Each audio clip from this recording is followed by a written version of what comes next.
It is truly an honor to be invited by such an illustrious group of visionary educators and leaders.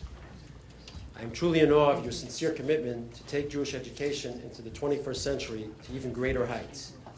In particular, I'd like to thank the Maybergs for their incredible leadership in blazing the trail for all of us. As a career Jewish educator, having spent nearly 30 years as a principal, primarily running a high school for the so-called at-risk youths, I've seen all too many students fall through the cracks. Despite all the external reasons I have encountered, there is one compelling reason why I feel that many kids do not succeed and achieve to develop the lifelong connection to Torah and Torah studies.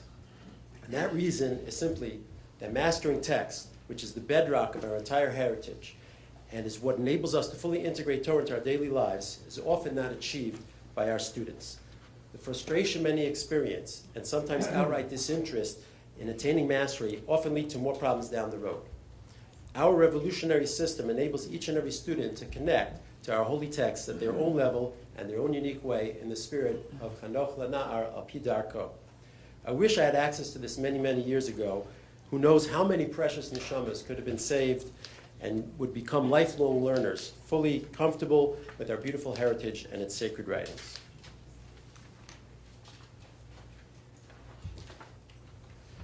So, how do we engage our students in Jewish texts? We know that often our students are bored, disengaged, they feel isolated from others who are more involved in learning. They fall into a mindset of learned helplessness. This is often due to a lack of skills, confidence, and motivation. One major step that we have taken in remedying the situation is to allow each student to relate to learning in their own individual way. Technology gives us the tools to be able to provide each student with their own learning path.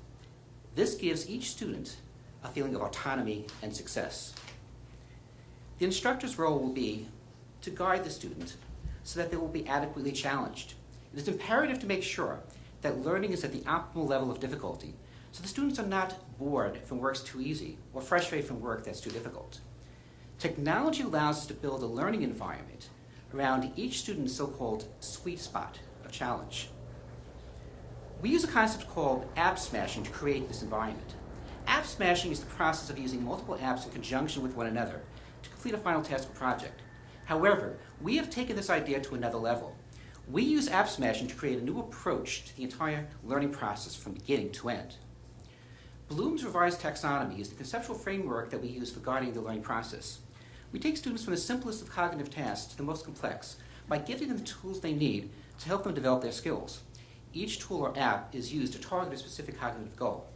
The students are then able to advance to higher level or higher order thinking skills. We coined the term cyber classroom to describe how we integrate technology in a natural, seamless manner. Technology is not an end unto itself, but a means and a tool to achieve greater student autonomy and enhanced learning. The technology is flexible and can be used in any learning configuration, such as groups or chavrutot. The ultimate goal is for the students to create their own content. These skills that are acquired by using our technology are not inert, but are transferable to any learning situation that the students will find themselves in the future. They gain not simply skills, but the motivation and self-efficacy to become independent learners. All the apps that we use or create ourselves are easily available on the App Store. Let us now see how the process works. The first step in Bloom's taxonomy is to remember. We start with the basic building blocks of textual learning: vocabulary, shirashim, simple grammar, dikduk. Students are given a choice of different learning paths using a variety of apps and approaches. Each path encourages the students to take ownership of their learning by providing constant feedback. It becomes the role of the instructor to become a guide by discerning the learner's needs and evaluate the appropriateness of the path that they have chosen. Students are not afraid to make mistakes in our system. In fact, they understand that as part of the learning process. They are not judged based on the immediate results, but internalize the idea that learning is a process that takes time. They are given the chance to master learning according to their own pace. Now, students have a variety of apps to choose from to practice their basic vocabulary and learning skills. The apps lend themselves to allowing the students to create their own study tools if they choose to do so. Some may choose to use games as a means of practice. However, we're not using a gamification approach. We are simply offering the option of students creating and using those games as one option among many others as far as their choices in learning. They may use quizzes, creating their own quizzes, and achieve proficiency that way. And again, there's many more apps that we have, but we can only show you a few. These are virtual flashcards. These are ways of checking themselves, which words they've used, or if they've memorized and have not. We have ways of, for example, using a virtual dictionary, where they create themselves this dictionary. And they actually create a dictionary based on their literal translation of the word that they understand and the words in context. So at this point, they get into a deeper level of understanding and understanding words within their context and internalizing those translations, because they create the translations themselves. Now, once they have these translations, what we do over here is that this is a way of students being able to... I'll just let you listen.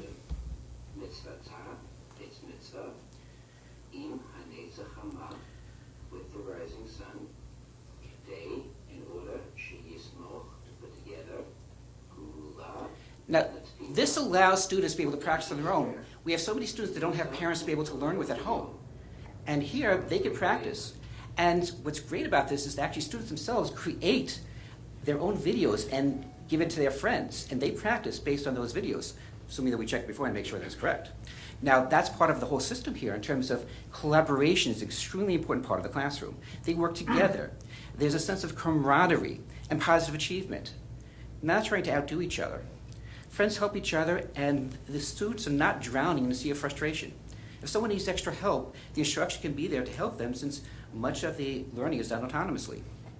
Now, this is a beautiful app over here, where what happens is, now they know the translations. What they're doing is creating their own translations, working together, and the instructor actually sees as they're writing in real time, actually creating their translations. And you can see if they're going in the right direction or not. And they work together. They can actually work together with their friends. And beyond that, what you do now is they can actually create, similar to the app from before, but this, when you click on, you may not be able to see so clearly what pops up over here, but they're creating their translations. And as you click on the word, this is their help, this is their scaffold, so that everyone will be able to read the Gemara. And if they get stuck every once in a while, they'll be able to click on the words, and if they like pictures better, they get the pictures in, or they can get audio, whatever they like. The point is to be able to read those words themselves. Now, eBackpack is more than just a system, a learning management system. It's a real learning tool. And what's amazing about this is that you have all different ways of giving feedback. For example, over here, you can have the instructor can put on stickers, and you can actually put audio and say, I like what you did, and like, maybe do this one better. And as they submit it, so in real time, like for example, 9 o'clock at night, a student will submit me something, and like 5 minutes later, send it back to them, and they'll redo the homework at night, and parents can actually check to see if they've actually done the homework or not. The students can actually answer questions with audio as well. So now we get to the level of higher order thinking schools. We also have safeguards in terms of any technology issues, so no school on any religious spectrum should be worried about it. We allow a steady progression to allow students to use the apps in more ways. All the work that they do is saved in their e-portfolios, so they're going to have all their work saved at the end of the year. They'll be able to save it, show their parents on a regular basis, and keep it for life. So the students now analyze the text. The same page of text can be analyzed in many different ways. So you could highlight it based on who's speaking, highlight the difficult words, the key words in the Gemara, and who is saying what, back and forth. Now, you're not worried about regular highlighter, making a mistake, because you can easily undo it or erase it, and you can do the highlighting as many times as you want. Now, this is interesting. The next stage here is the morning prayer, until midday. Rabbi Yehud Omer, Rabbi Yehud says, on our best Shabbat, until the 4 hours. This was created by the weakest student in our class, and Also, probably one of the weakest students as well made a PowerPoint presentation. And this is what they do. Once they have the understanding, there's so many things we can do with. This is an outline of the Gemara, but that doesn't have to be a Gemara. It could be a Chumash. It could be outlining the whole parsha, about the entire story. There's so many things you can do with this. And again, there's more you can do, but you can have pictures here and clicking on it. And the students create this. This is from the students. And they outline, they're thinking about the Gemara and understanding the structure of the Gemara, based on these types of outlines. So now the next stage is, now that they've had questions, and I'll tell you that my third grader is actually putting me through the ringer because he's actually asking so many questions now using the system that I have to have Safari with me when I learn with him because he keeps on asking me questions. Safari is used to answer those questions. Now, what happens is now that here we have a discussion board, and you see actually the students themselves are actually coming up with the two ways of learning the Gemara between Rashi and Tosfos, and telling Rashi and Tosfos that these two sides, they actually figured it out. So now we have a student here. Actually, some students like to express themselves, especially middle school students. Their favorite subject is themselves, and they love to see themselves, they love to make videos about themselves, explaining things, whatever it is. And we have this all posted on our websites. Now what you have in the end is you're going to have a book that's created through Book Press, another app, and at the end of the year they're going to have all their work saved, and on that you have QR codes so that not just you have a hard copy book, but as well, every time you click on the page with your iPad or any smartphone, you'll be able to see all the work they did digitally, and all their videos will be in the book by clicking it. So you can use it on Shabbos, you can use it in the weekday, everything is there. And in the end, what happens is that we have an accomplishment of competence, connection, and autonomy, where the kids will become lifetime learners. We hope you have a better understanding of our groundbreaking work that has already been implemented. In order to expand our program to Tanakh, as well as to vertically enhance our initial app smashing capabilities, we need your help. Your visionary leadership will enable us to train our staff, develop new apps, and acquire the necessary hardware and equipment to build the future success of Jewish education. But of course, this is not the end. It is only the beginning. With your help, we truly envision scores of schools from across the spectrum integrating our revolutionary system into their curriculum to enable the next generation to be connected forever to our so holy heritage. Thank you.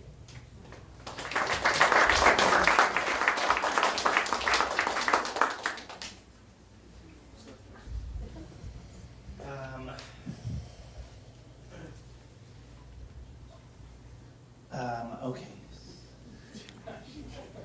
So I think I need to understand. I guess I understand app. So.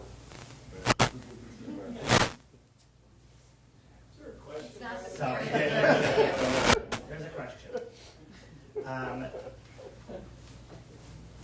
So it seems like the idea is use as many educational apps as you possibly can to teach these. No. That's why we said it's a cyborg classroom. Okay, so can you explain?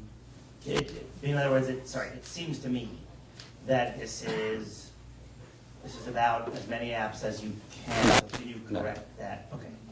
Okay, in terms That's of, the question. I don't know if you've heard the term cyborg before. It's like scary. No, actually, Rabbi Gottesman and myself, Raphael, I didn't let you know this beforehand, but we are cyborgs, yes. No, I'm serious. I have to explain. Okay. Rabbi Gottesman, I didn't let him know about this either, but we are cyborgs because we use technology as part of our bodies. We use glasses. And it becomes such a natural part of ourselves that the technology is integrated into our bodies that we don't even think about it. But I don't go out of my way to say, you know what, I want to find small text that I could read so I could use my bifocals. It's just, if I need it, I use it. If I don't need it, I don't use it. So the same thing with the apps as well. I have students in the classroom, for example, I have one student that's, driving me crazy right now because, I give him a regular Gemara now. He was in public school last year. He's a brilliant kid, but he's driving me crazy because he's now translating words all over the Masechta and figuring out sugyas and asking me questions and from all over the place. I say, come on, let's stay focused here. So you don't have to use the apps. The apps are tools when they're needed. And if you could do it, if you've reached a point where you've gone beyond that and you can do everything on your own, that's great. But the point is that, how do you get kids who are not at that level to be able to just open up a Gemara and read it? What do? You want to give them the tools whenever it's needed, very specifically in those times, and for those processes they need in order to help them out to get to the stage where they're able to, use those apps and use it and use it for the right purpose. Now, as much as we can, there's a lot more out there. But there will be a day, for example, where maybe everyone will just be using a regular Gemara text. We don't have to use the apps. The point is not to use the technology. The point is to get to the point where they feel that they are learning according to what they are capable of doing. They feel accomplished. They feel like, wow, I feel so great about myself. I'm going to tell you a story. What happened was just 2 weeks ago, the 6th grade Rabbi didn't show up one day.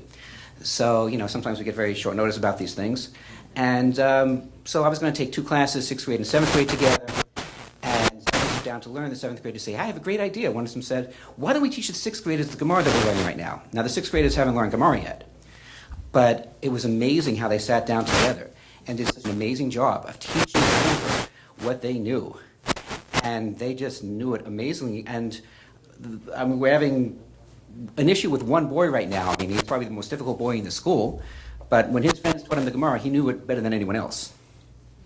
So it's, like I said, these are tools to achieve something beyond the tools. Okay, this is not a question. This is just a statement. It does look fascinating, and your success stories are also very interesting and very helpful. Okay, thank you. Go ahead. I very much appreciate that your presentation was peppered with a great deal of educational jargon and words that we are thrown around, certainly in the literature. What I didn't see is how these apps and however the configuration they're being used in actually leads to any of the higher order skills that you suggested within your presentation that it would in fact do so. Particularly because some of the higher order skills don't lend themselves well to being taught and developed through the apps that are. How would you define evaluation? Evaluation in terms of? That's one of the levels of Bloom's taxonomy. That is higher order thinking skills that we were speaking about. Bloom's taxonomy only provides a general framework. And that's what we're doing. We're following that framework to reach a level of evaluation. So how would you define evaluate? Again, when you're going through Bloom's taxonomy. Well, wait a second. Is evaluating a higher order thinking skill or not? Yes. Yeah. So they're evaluating the Gemara. They're deciding which opinion in the Gemara they think is. Why is that? Again, that's wonderful. What does that have to do with the technology that you're leveraging to do so? And when you're doing that level within the taxonomy, that's not a disparate skill. That's part of a general framework that you're going to be approaching any sort of text with. I understand there's just a disconnect. Well, I mean, have you taught in a 7th grade class before? No, thank God. Try getting a 7th grader to talk about the Machlokas Rashi and Tosfos. It's not going to happen. Here you have the kids actually doing it. And they're actually doing it at night, thinking about it at night, writing their answers, and going back and forth and discussing it with each other. If that's not evaluating, I don't know what is. If that's not hard thinking, I don't know what is. Rabbi, if I could just interject, you have to remove the impediments, first of all. And of course, the goal is higher order thinking. It is sometimes difficult, all of us educators would admit, to get a 7th grader sometimes to think very deeply and very maturely at times. I mean, it's the goal of all of our programs, I guess, are presentations on one hand. But on the other hand, it's a very lofty goal. What we're trying to do is enable them and to become independent learners. And that will then allow us to integrate more and more ethical discussions and ideas and higher order thinking, as it's referred to. So let me just make sure I'm understanding this. You're suggesting that you're removing the impediments by giving them a medium through which they can communicate, and eventually, hopefully, they'll be able to. That's just one app. That's just one app. That's one app. The medium of communication that you're talking about is one app of communication. But there's a lot more there. that, for example, you may not have noticed in terms of the dictionary, for example, what they're doing is there's a certain type of higher order thinking that's going on where they're taking the literal meaning of the words and now applying it and figuring out how does it apply to the text. When you take, for example, Bereshis, how are they going to translate that? They're going to translate the beginning of. Now they have to think, wait a second, the beginning of he created. What does that mean exactly? How could you translate that? Now they're going to think, they're going to start asking questions, how do you translate this? Then we have to go into Rashi. Then we have to look at the Mefarshim to explain what it means. That's higher order thinking. But you get to the point where they're actually using their thinking skills. Because now they have the translations of the words and putting it into the pasuk and creating their own translations. That process is leading to higher order thinking skills. Okay, so I want to echo that I didn't think it's jargon. I thought you understood these concepts of learned helplessness and the idea of the scaffolding. But I did have that question about the higher order thinking skills, and I can't really envision, so what does a typical class time look like? Like, what does it look like? If you walk in the morning, okay, and let's say you have an hour of learning, so do the kids sit down and start doing these apps and making vocabulary? Does the teacher does Rabbi give a shear and then they use this to prepare at home? I know the higher order thinking skill question as a homework. Do they do those kinds of questions? I mean, that's what you showed us. You showed us like that. I mean, the evaluation skill, or that higher level of abstract analysis of the different opinions of things. So when do they do that, or is most of the time spent on vocabulary? No, we do that. It looks like the way your presentation is, it looks very heavy on the comprehension, just because that's where a lot of the apps you're demonstrating are. So can you say a little bit more about when and how those higher order thinking skills come? I just want to say, it looks nothing like my 7th grade class in Yeshiva Central Queens, that's for sure. But I'll allow the rabbi to elaborate. So the students will come to class, and again, it really depends on the students and depends on what we're working at that particular time. But a typical day will be, for example, we'll start off by maybe asking a question. And the question will be a question that's relevant to the Gemara. And then we'll say, let's try to figure out the answer to this question based on what the Gemara says. So what we'll do is, we'll go through the vocabulary words. Some boys are at a stage right now where I don't have to explain to them the words, so they work on themselves. They work by themselves, translating the words. That's the first step. They might look in a virtual drashter or look on, they have their own dictionaries they look up. Other boys that need more help, I'll help them with the translations. The next step will be, so let's try to translate the Gemara on our own. Okay, now they have the translations, they translate the Gemaras. Now they'll have that stage of trying to figure out what the Gemara is saying. We're trying to answer the question that we said before. Oh, now I think I see what the answer is over here. So at a later stage, in terms of the higher order thinking skills, we'll say over here, we see over here a question. Tosas has a question here, and I'll explain what the question is. Can you highlight that point in the Gemara where Tosas' question is on? What particular word, what particular sentence of the Gemara is that Tosas questioning? They have to highlight that. Let's highlight now in the Gemara the questions and answers. Let's do all the questions in red, all the answers in blue. Let's see if there's anything that's not highlighted. Oh, what is that? So someone will say maybe that's an explanation. So we get into maybe another color for an explanation. So again, it could be once we've gotten into that, again, we don't have to use the apps, but again, it could be a discussion group. Once we've gotten into that discussion about everyone has an understanding of what we're reading and what we're learning, now we can, again, evaluate and start thinking about, well, maybe there's a different way of understanding what we understood from before. Based on maybe someone had a question, and maybe someone will figure out what Tosafos' question is. And therefore, we'll go back and try to analyze it, based on what they see. You can only go to a higher order thinking if you understand the basic structure, the basic understanding of what's happening. And then what happens is there's a motivation as well, because they want to present their ideas. Just for example, if a person's able to get up and explain the Shaklavatari of the Gemara, the back and forth, the questions in advance of the Gemara, just stand up here and explain a whole sugya of Gemara. That's an incredible level of thinking. If they're doing that in the videos, and they're motivated to do that because they want to show what they know, and they want to, teach others. So that's a very high level of thinking. And I would actually put out a challenge right now. I didn't discuss this beforehand, didn't discuss it with anyone beforehand, but I have a challenge right now. 1 week from today, are there any day schools here that we would like to have a Skype session with our students, that our students could teach, pick any Gemara you want, or any Chumash you want, and over Skype we'll teach them that. Anyone want to take up the challenge? Any Skype session? I'm not a day school, but I'd love to. Okay, sure. If you're a funder, we're interested. Okay, 1 week from today, we'll have our students pick a Gemara, and they'll teach you that Gemara. Can you tell me who chooses the apps? So, to a certain extent, I'm guiding them. And to a certain extent, for example, the boys came up with a great idea. They said, why don't we take what's called Chatterpix or Chatterbox, 2 different apps, and we take a picture and have the picture talking. Why don't we have 2 rabbis speaking both sides of the Gemara, the argument back and forth? I said, that's a great idea. And that's what they did. So they worked together. One boy took one side of the Gemara, the other one took the other side of the Gemara, and you have these 2 rabbis speaking to each other. So I said, that's great. If you could think of some way of doing it. Sometimes, for example, they have their own apps. They say, hey, I found a great app to study these words. Could I do that? And I said, let me take a look at it. Yeah, it's a great idea. Absolutely. Are you the only teacher doing this right now?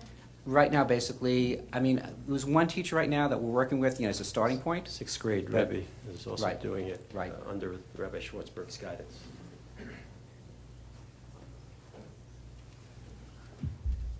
Okay, thank you very much.